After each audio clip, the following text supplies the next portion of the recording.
Welcome to the Tech Egg. Don't get scrambled. Enjoy the video. Hello everyone.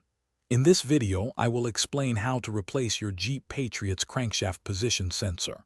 This is a common repair that you can tackle yourself with the right approach. First, always prioritize your safety by wearing protective eyewear and gloves.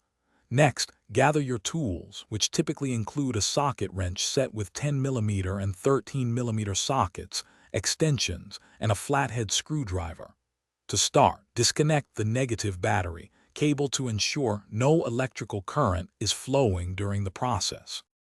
Now let's get to accessing the sensor. You can either safely raise your vehicle for underneath access or remove the airbox assembly from the top, depending on your preference and vehicle configuration.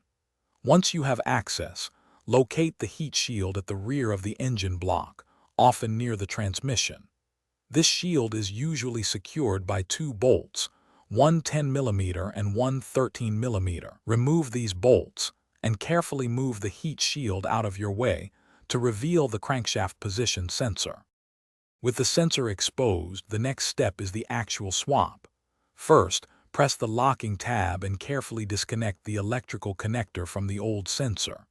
Then, using a 10mm socket, often with an extension, remove the single retaining bolt that holds the sensor in place. Once the bolt is out, gently wiggle and pull the old sensor straight out.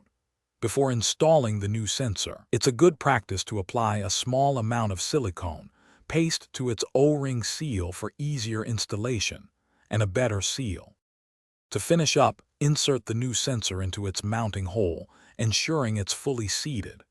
Reinstall the 10mm retaining bolt and tighten it snugly, but do not over-tighten. Reconnect the electrical connector until you hear a click. Now, reposition the heat shield and secure it with its two bolts.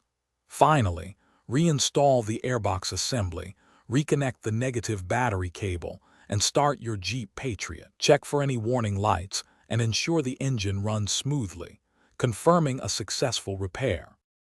Thanks for watching. Consider subscribing if I helped unscramble your problems.